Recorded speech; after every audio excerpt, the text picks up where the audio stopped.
that's the last stranglehold that the establishment has, is keeping people thinking that they're in chains that they're not in. I don't know what they're going to do. I think that we might be on the verge of a new, like I said this once before, I think in this interview, Renaissance period, where things are just different.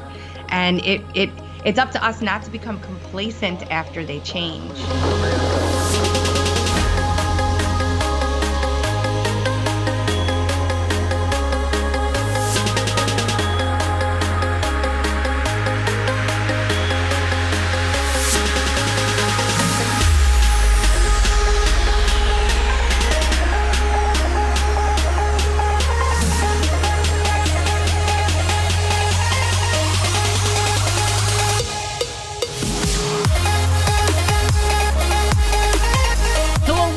Episode of the Sharpening Report. I am your host, Sam Johnson. We find on YouTube, iTunes, and Blog Talk Radio. Thank you so much for tuning into the show today.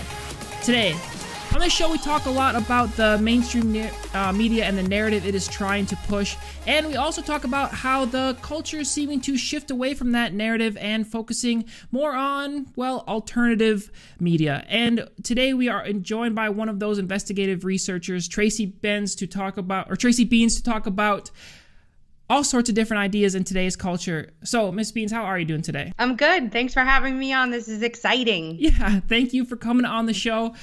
So, before we get too much into all of the great work that you've been doing, who are you, where do you come from, and how do you get to the point where you are leading the charge on so many important topics? This is scary.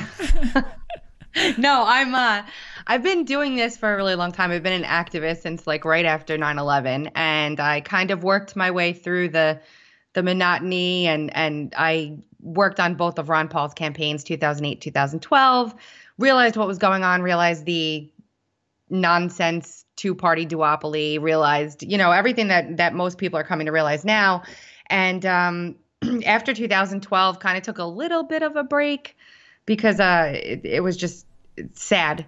And then I started reporting on the WikiLeaks emails, and I started realizing that there were a group of people who were starting to come to realize all the things that we'd known for a really, really long time. And it was an amazing teaching moment.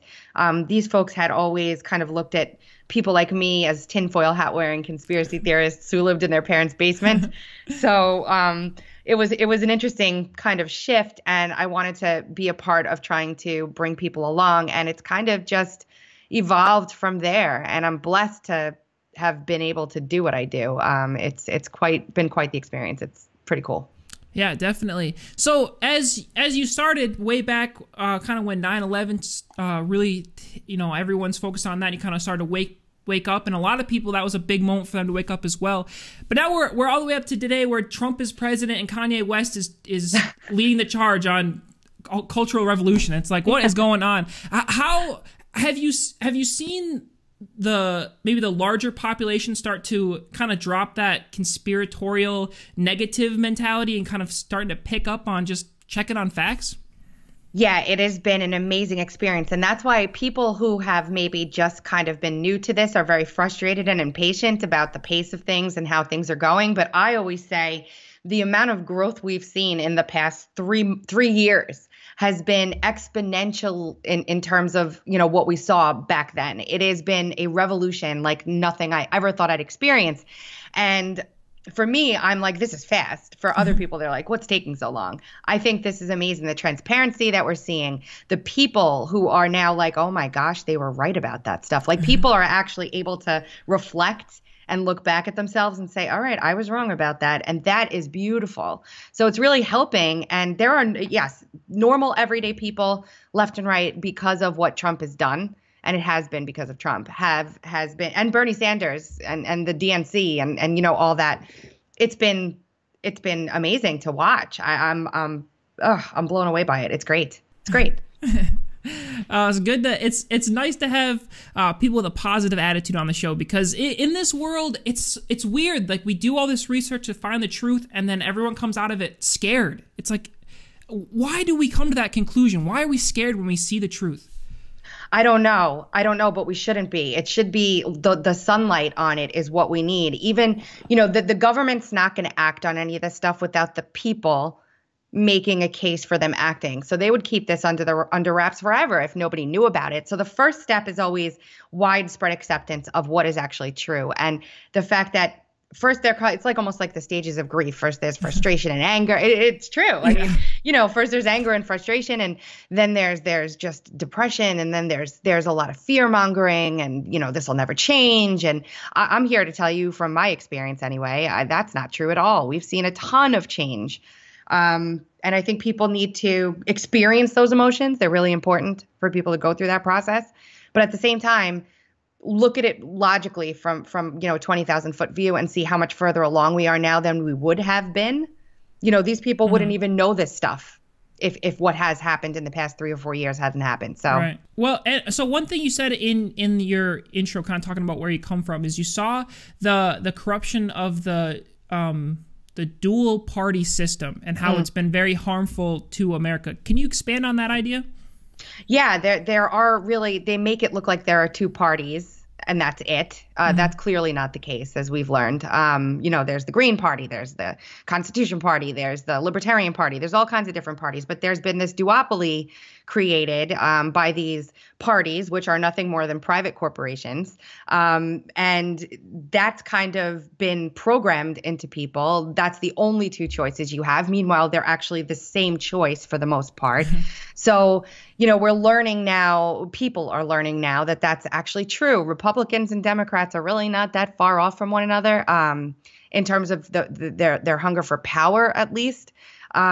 There's ideological differences that we can talk about, but they're after the same thing: power and basically slavery for the rest of us in so many words. So that's coming to the forefront a lot more now. And it used to be that like I said, people were looked at as crazy if they were interested in some other idea, or if they thought that a third party ticket would actually affect change. And there have been many things that these two parties have done to stop other viewpoints from being shared.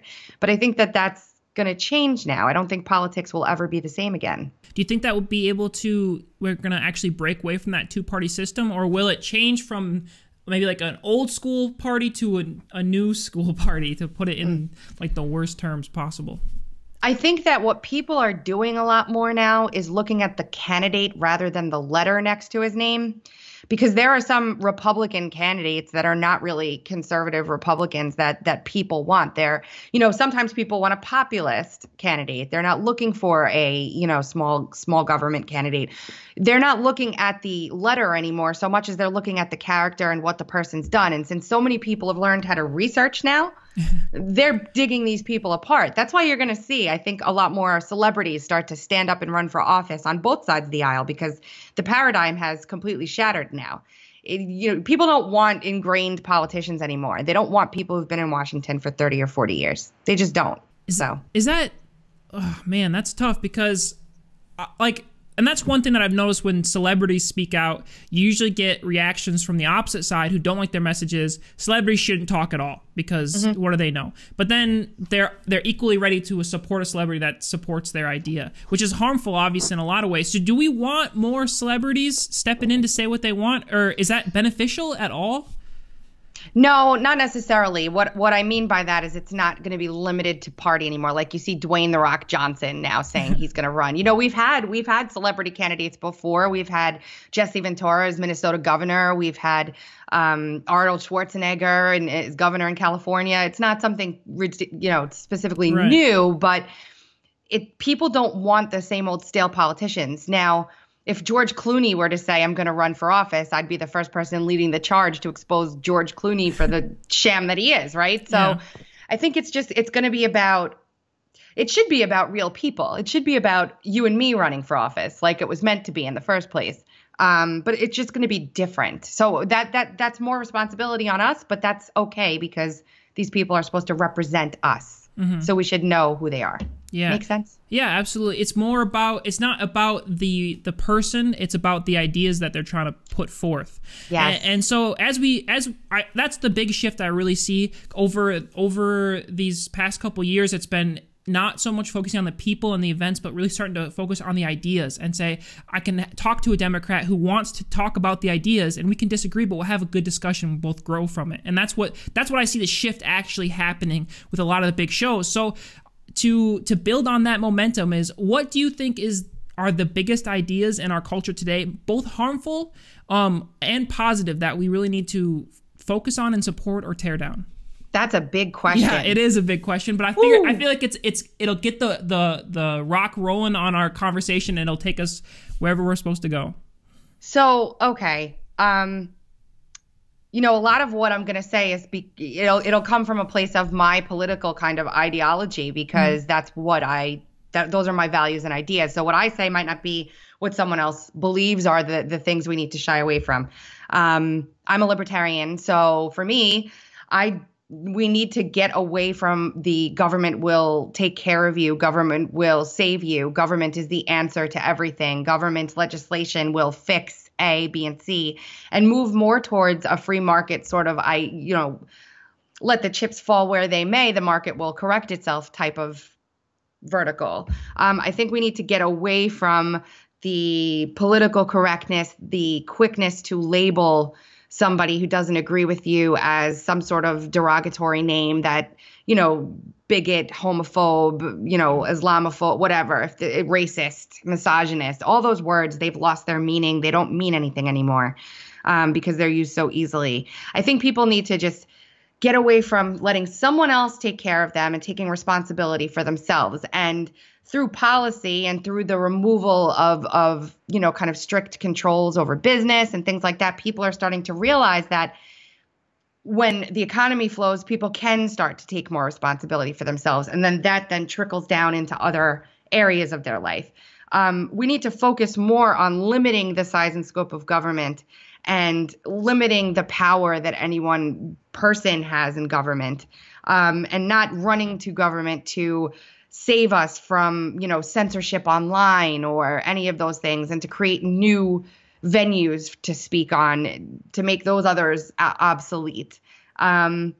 It's just a value system of the family, personal responsibility, do unto others, the golden rule, which should rule the day every day. And that's my basic idea now that I've spit out all those words at you. That was a big question. Yeah. And so let's start with the libertarian idea of the removal of government, obviously not entirely removal, but limiting of government in our society. And I agree 100%. It's such a hard task to take down, though, because how does someone who spends millions of dollars to be elected to a position, then you ask them to remove power from themselves? It's such a difficult thing to ask someone to do, especially when we have career politicians who don't want to give up power. So how do we as a society push people to remove power from themselves? It's almost impossible. That's an interesting point. Only that there are already limits on power. And, I think we need to tackle, instead of individuals, we need to tackle industries. Like, for example, the pharmaceutical industry, the, lobbying in general is what causes the problem. These politicians receive millions and millions and millions of dollars from special interests, which they then have to please, which then instantly basically corrupts them. There are very specific rules and constitutional, protections put in place to keep these people from having some of the power that they do. And I think also it has a lot to do with a complacent public, a complacent electorate who has for a very long time just ignored their local community, their local government, and not taken part in, any of the meetings or the local, the local caucus or the committee meetings or anything. And I think that needs to change too. It's a culture shift by every stretch of the imagination, but it's going to happen slowly, but it'll happen. I think it will. Yeah, I just interviewed Craig Sawyer, actually. He had a very similar message about getting involved with your local government. So I definitely agree with that. And we can definitely see the benefits of removing the government hand in our society. You talked about being self-sufficient. I mean, the reason that the family is so destroyed now, and especially in the Black community, is because of things like the welfare state coming in to basically pay you to not have a man in your family. Yeah. It's just been so hurtful to to this generation, the previous generation. If we don't, well, let's start with, if we don't change it, what are we heading to? Or do you think, obviously, because you don't know for sure, but if we don't change this idea of government overreach and government giving us things, where are we headed to? Venezuela? Yeah. It's like legitimately. Venezuela, not North Korea, that's pretty damn communist, but to some sort of a socialist communist, it's going to be too late by that point. I mean, first of all, we can't afford it. It's always back to monetary. And then when you can't afford it, what do? You print more money to pay for it, which does what? Increases inflation. It devalues the currency. It basically ends up like a Venezuela, like a socialist sort of nightmare. Look at California, perfect example. That's what happens when you don't fix it. You end up bankrupt like California with the lawlessness that California has. And without the federal government bailing them out, it would be Venezuela and California.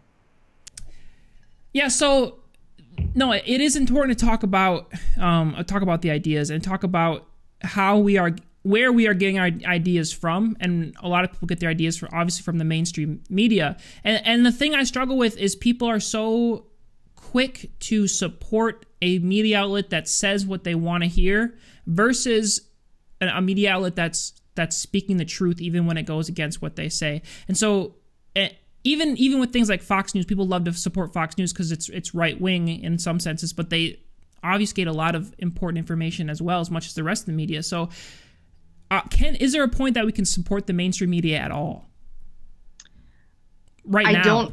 I don't think so. Not on either side. You see a lot of this, like with, let's take Fox News, for example, because it's a conservative leaning network. Even Sean Hannity, who by all accounts and purposes has woken up quite a bit in the past couple of years. He had William Binney on his show, which blew me away. I couldn't believe it. But he's still even, it's almost like they serve a purpose, right? They serve a purpose for who, I'm not sure. I don't know if it's, we could call them the Mockingbird media. We could go back to the CIA line of thinking and the propaganda line of thinking. But they still parrot talking points that infuriate the populace. Fire Jeff Sessions. Jeff Sessions doesn't know what he's doing. He's not doing anything. Couldn't be further from the truth. We need a second special counsel for the Trump investigation, but we've basically got one in Huber, and it's just a useless thing to fire people up about. Like, let's get people talking about what's actually going on. These people still play a role. I don't feel like they dig. I don't feel like they do investigative journalism. And the people that do are either pundits, like that show up in there, guests that show up every now and again, or they're independent. Sarah Carter, who by all accounts and purposes goes on Sean Hannity's show all the time, but is an independent journalist. She doesn't work for an outlet. She has her own website. Things go up there.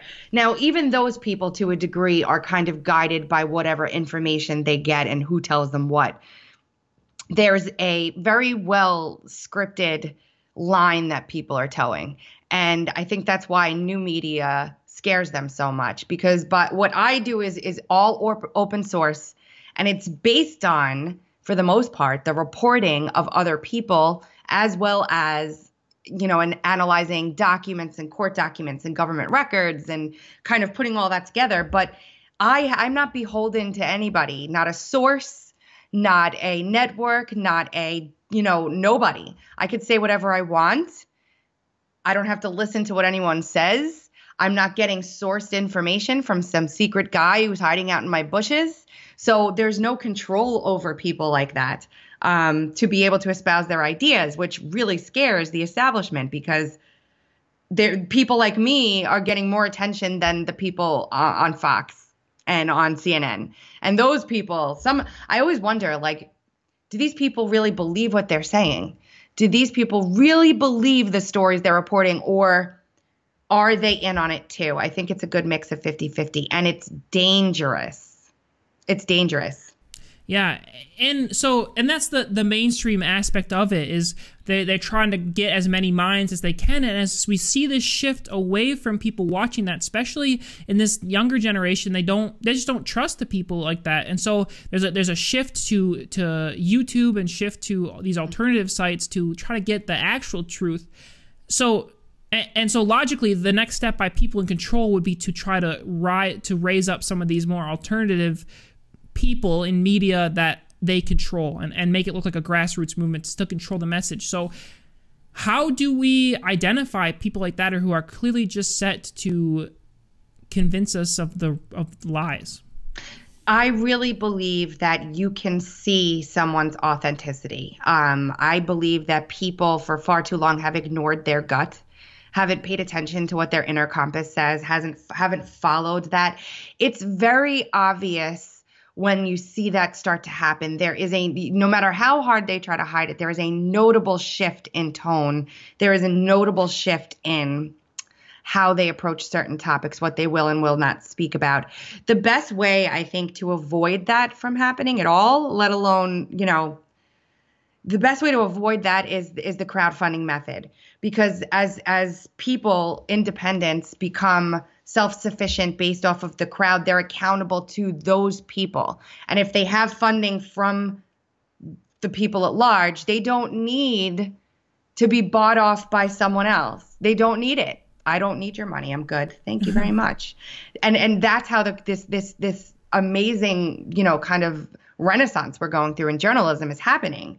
People like me I'm supported by, now at this time of this recording, gosh, I'm so blessed, 901 people on Patreon who have decided that what I'm doing is beneficial enough to them and they appreciate it enough to donate monthly to me to keep me doing this. I'm accountable to those people. If I start to go off the rails, they're gone.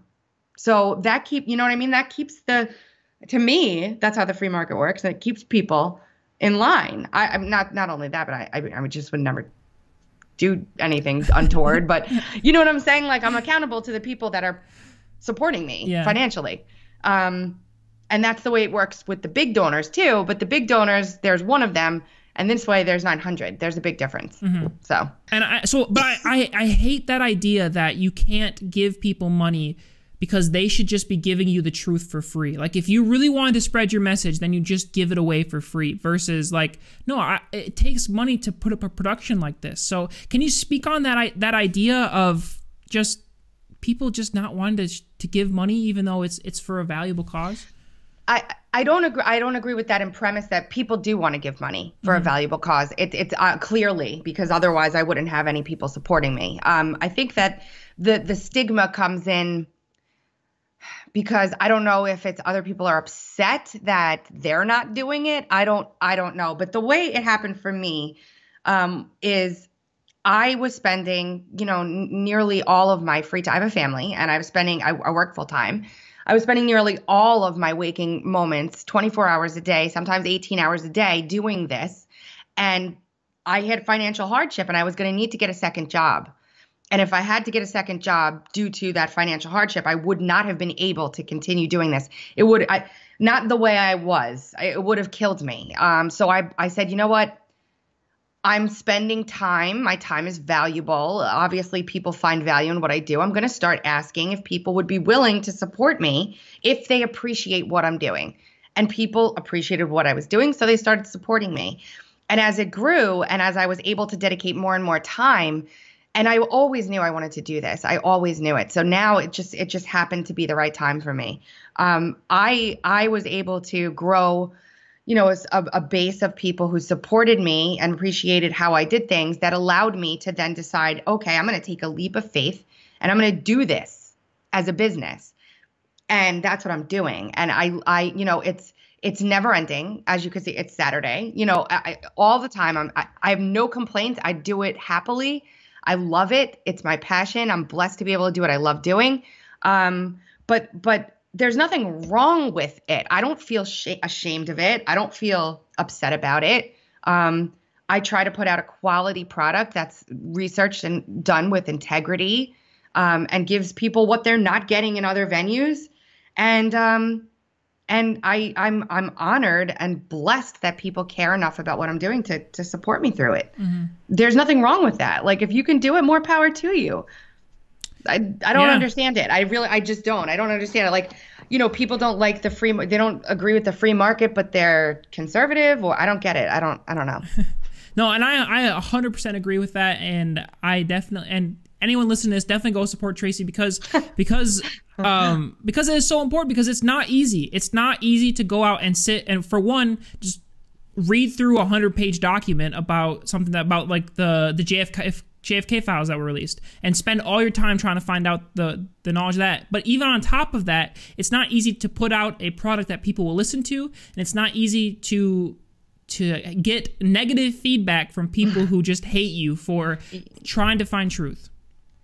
Yeah, it's hard. It is. That part of it really, it's hard for me, only because I'm so passionately, emotionally invested in what I do, and really honestly just care about the truth, like honestly. And some people just don't believe that that's the case. And I'm not going to be able to make everybody love me. It'll never happen. But I'm doing this because I'm trying to save this country the best way I know how. And it's a huge response. I take this as a responsibility. It is not something I take lightly. I'm not off,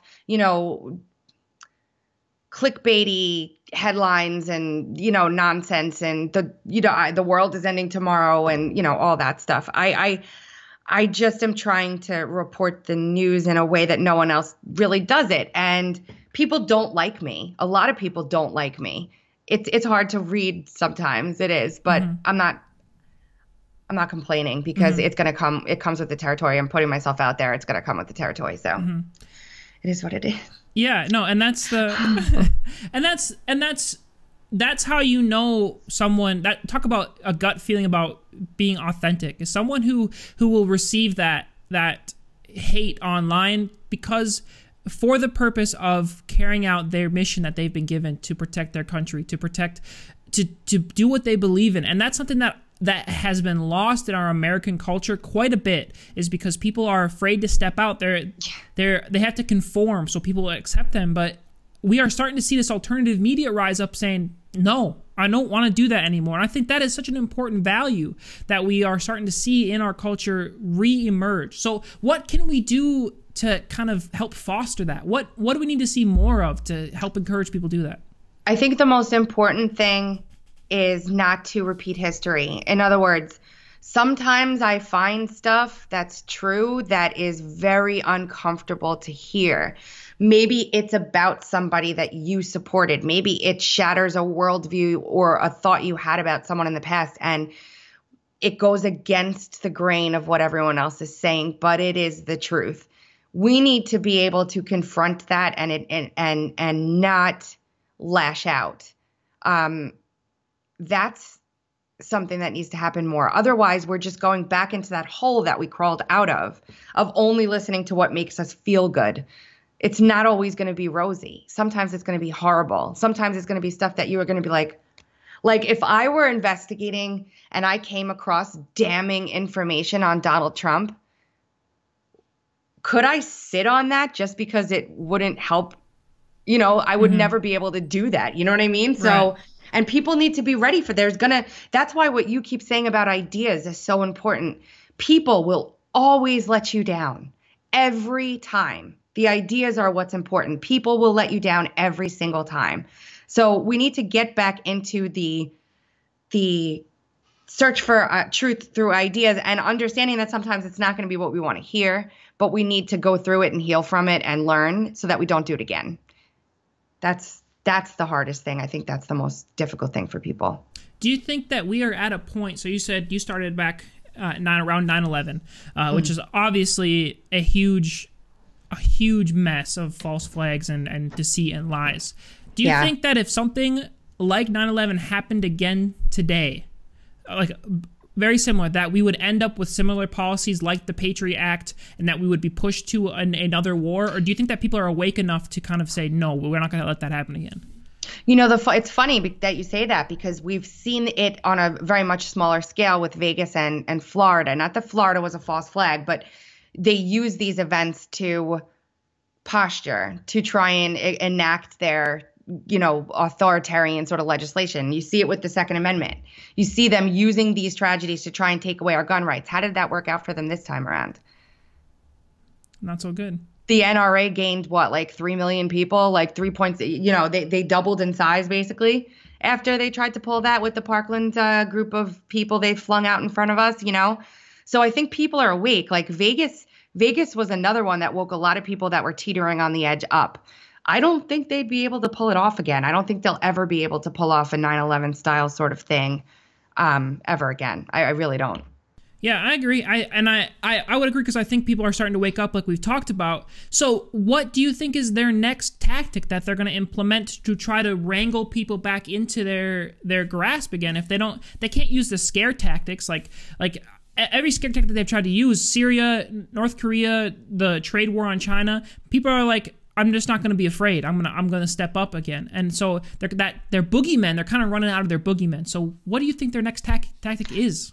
I don't know. I don't know that they have one. I mean, with Kanye shattering that sort of culture block now and speaking out, and you're starting to see more and more of the African Americans speaking out about, not having to be a Democrat, not having to adhere to those policies, not continuing to perpetuate the same, like that's the last stranglehold that the establishment has, is keeping people thinking that they're in chains that they're not in. I don't know what they're going to do. I think that we might be on the verge of a new, I said this once before, I think in this interview, Renaissance period where things are just different. And it's up to us not to become complacent after they change and let them to regress. I think we should be getting rid of the Patriot Act. I think that there's going to be FISA. Rand Paul, one of the contingencies on, him voting in Pompeo as Secretary of State was that they re-examine FISA. So I think we're going to start going back and looking at these policies again, and hopefully restricting some of the overreach. And that's definitely not what they want. So I don't know. I don't think that there is anything other than if you want to start getting really crazy and go the alien route. I don't think that there's anything they can do. I mean, that's the last card, right? If they want to pull out a card. Yeah, I don't know. I mean, that seems like there's not really a lot coming back from when you play that card. When you say, "Hey, aliens are the root of our civilization and they're going to take over." I mean, that there's not really a lot coming back from it after that. So what else is there? I mean, they've released all their files on remote viewing and all their programs on the CIA side, and it's all out there. You just have to read it. It's all there. I have a job for the next 35, 40 years, given what's been released that nobody knows about, So it's, I mean, what else is there? They're aliens. That's it. That's good though. That's encouraging. That what's going to happen though, as a culture, is if we do continue to take control and bring us back to a moralistic society, they're going to regress, but they're not going to disappear. They're just going to regroup and then try the same tactics over again. So as we prepare ourselves for this time of, as we prepare times for this time of victory, as we continue to fight and push the enemy back, which we're far from complete victory for sure. We got a lot of ground to cover still. What safeguards do we have to set up as we move forward to try to prevent us from backsliding? That's really good. I think it's keeping history. It's a good question. Keeping history in front of people and teaching people what really happened, not letting history be changed the way some want to. If you look at it, the progressive, the kind of socialist left has been at this for 40 or 50 years, infiltrating education. I don't mean the normal everyday people that are walking around that have a progressive mindset. I have a lot of people that follow me that have that mindset or that watch my stuff. I mean the institutions that were taken over, the culture that was taken over, Hollywood. They've been working this for half a century. Mm-hmm. So what we need to do is keep our history and keep this stuff in the forefront and not shy away from teaching people these difficult kind of truths.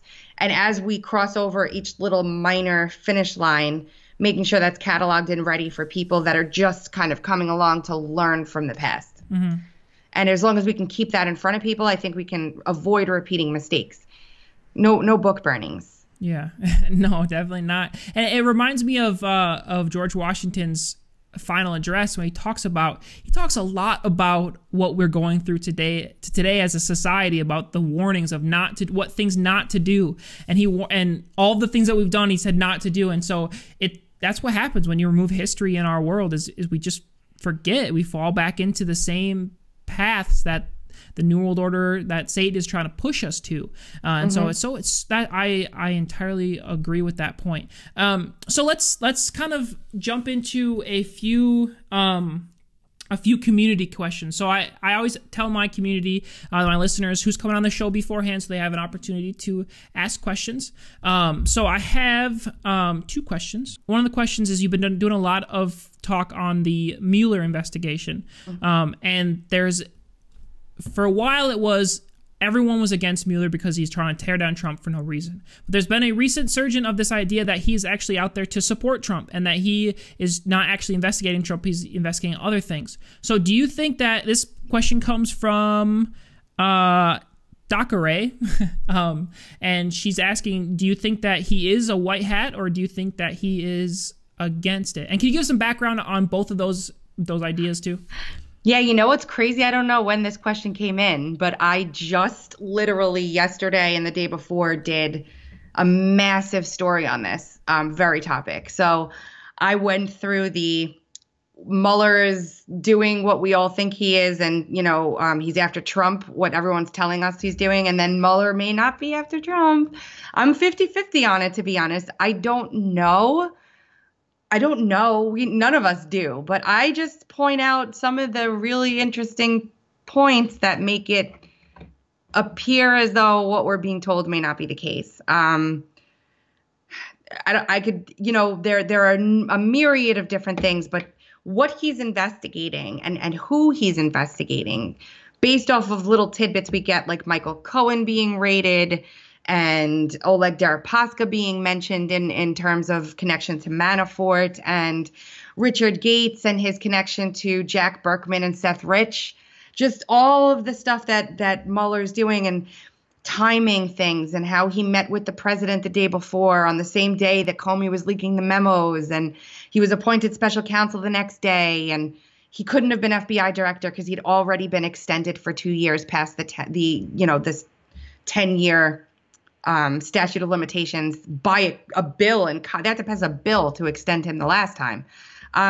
There are so many things that are like, wait, this might not be what it seems. So I would encourage everyone to just go to either my Twitter or my YouTube, because I just did this, and listen to what I had to say about it. It's about 45 minutes long. It's long. Yeah, we'll definitely do that. So do you think, this is kind of picking back off that, if he isn't in fact not investigating Trump and investigating more of the Democratic side of the election,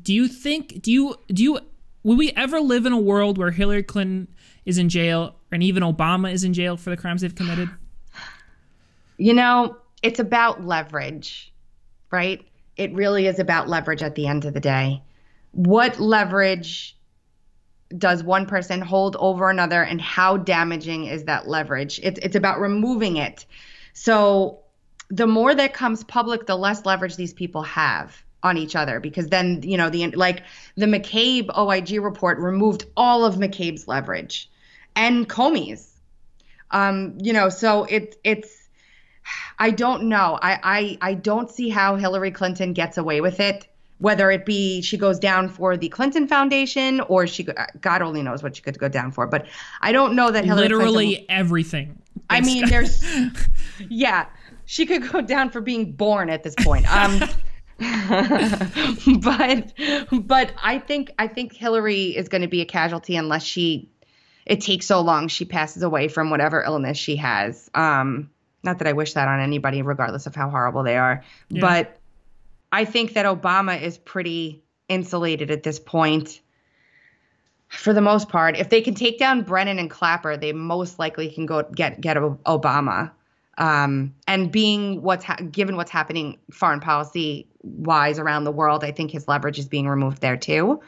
So it's an interesting chess game, that's for sure. I hope so. Yeah. Yeah.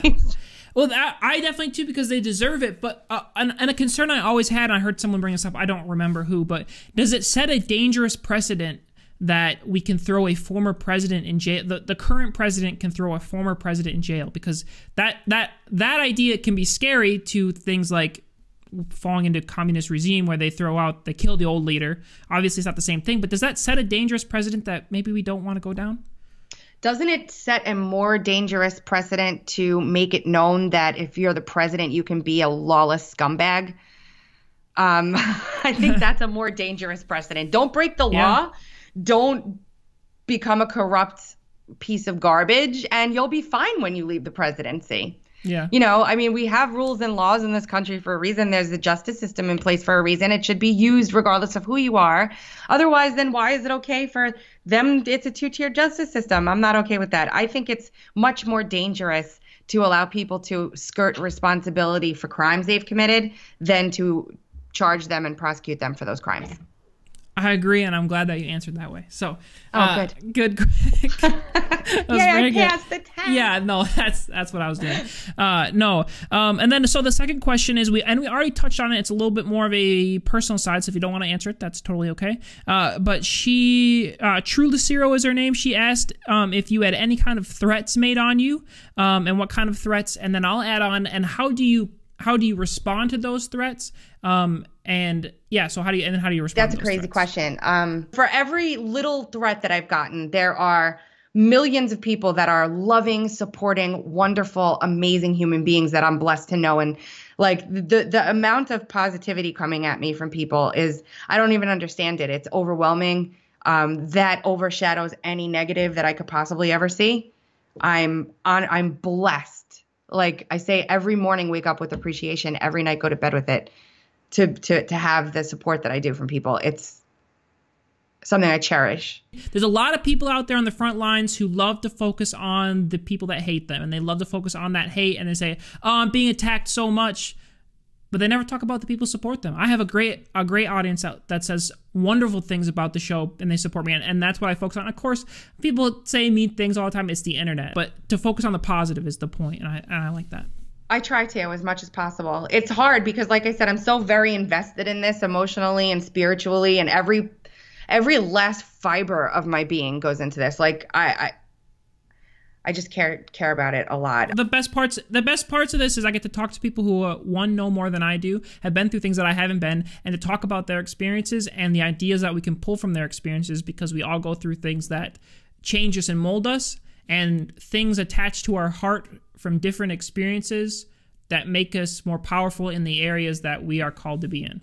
Mm-hmm. And so the show is about finding people's passions, talking about them and how they relate to our world. And I want and to have lightheartedness to it, because there's not enough humor in our world. There's not enough laughter in our fringe community. There's just not.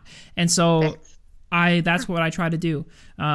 I've done some crazy things with some guests before that are fun. But. That's a perfect segue, actually, because it's so funny you said that. I am doing a podcast with my good friend Frank, who has his own podcast on YouTube.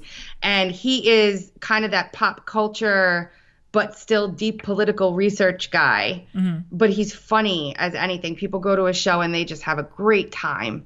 And I'm bringing him on board with me for a podcast. And it's going to be That's going to be awesome. It's going to be very interesting.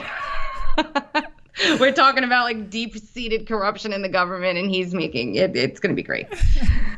But yeah, laughter is important, right? Yes, absolutely. We need to do that more. All these important topics we're talking about, and like we're saving the country together, everyone, and we need to just laugh and have fun. Yeah, well, to kind of get back to all the interviews, you guys have a documentary coming up as well that you did with a lot of different people. What's going on with that? I was actually just in the documentary. I can't take credit for that monstrosity of a project those guys have undertaken. They can't, I was in it, and I've helped a little like bit with promoting it, but not as much as I want to, and not as much as I will be. Kids Inc. with Honeybee and Anthony. They're doing an amazing documentary. I mean, I saw, the trailer's out. You could check it out on BitChute, called Kids Inc.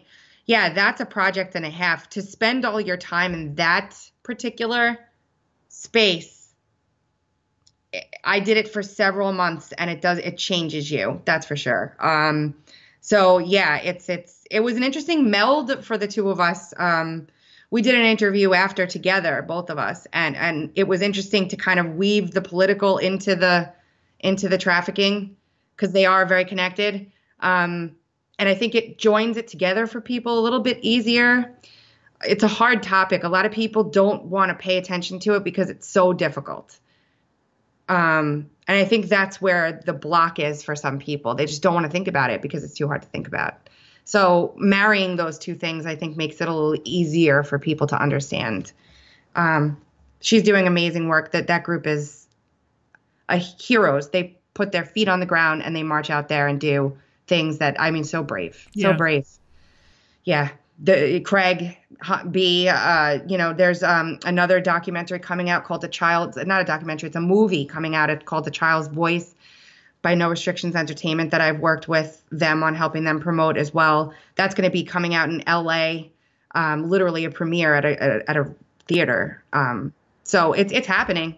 Yeah. It's happening. How do we... That's such we talked about is there's a blockade in people's minds when it comes to certain topics because it's too difficult to talk about, that cognitive dissonance that they have to break through. And as people being on the fringe of a lot of these topics, as we deal with that every day, have you ran across effective ways to kind of help people dive into those topics that they really don't want to hear about to make it maybe easier for them to listen? No. No, honestly, it's like this. People come to me and they'll ask me, like, how do I red pill so-and-so? My brother-in-law doesn't want to hear any of this. It's like trying to get someone to quit doing drugs when they don't want to, or stop smoking, or lose weight when they don't want to.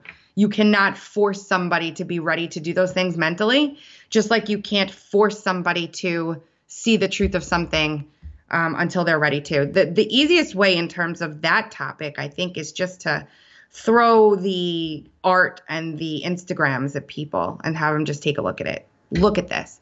That's usually enough if you're right there, that's usually enough for people to go, oh my gosh, and start looking into it on their own, at their own time, at their own pace. You can't beat anybody over the head with anything. It gets annoying. People don't want to hear it anymore, So no, it's a good answer. You have to wrestle them for 5 minutes to put on the freaking sunglasses when they just don't want to do it. I don't know if you got that movie reference or not, but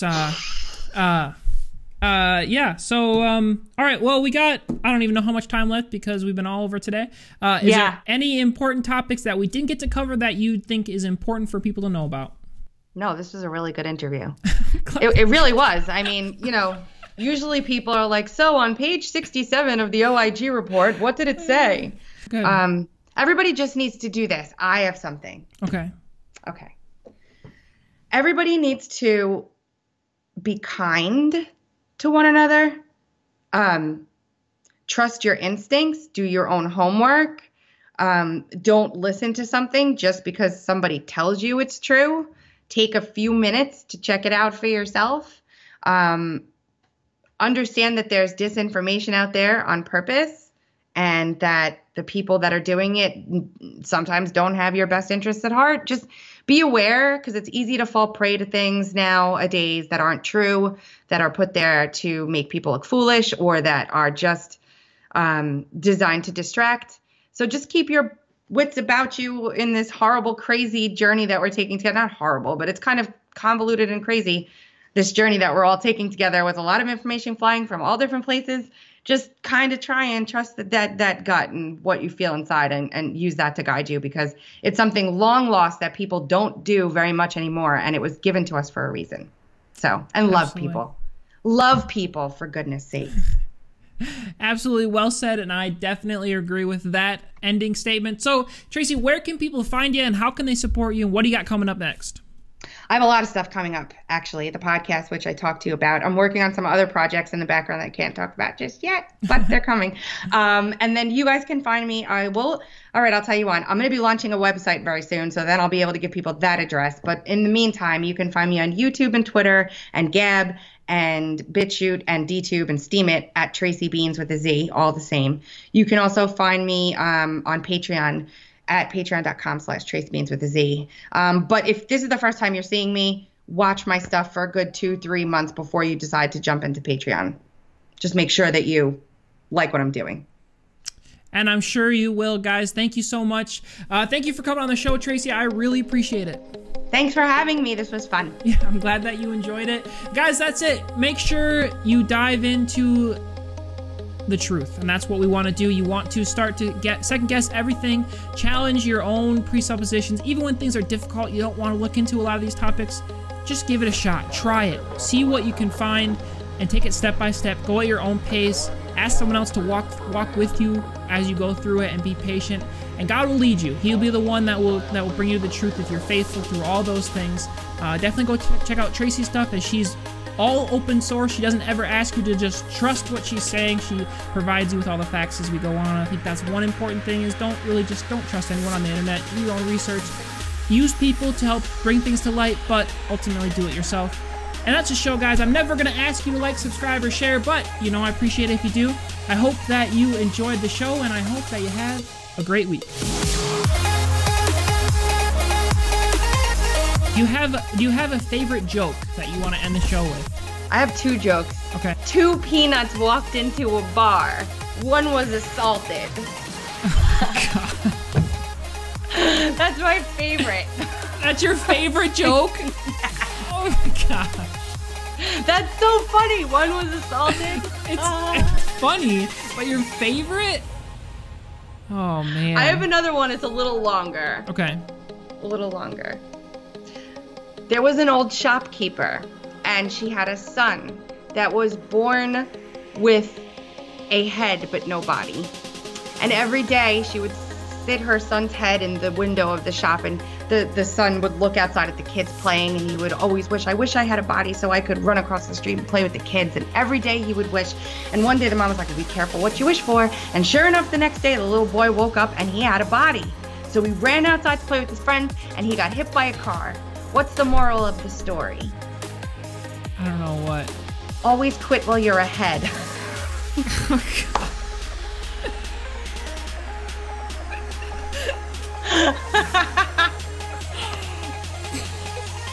What a terrible joke.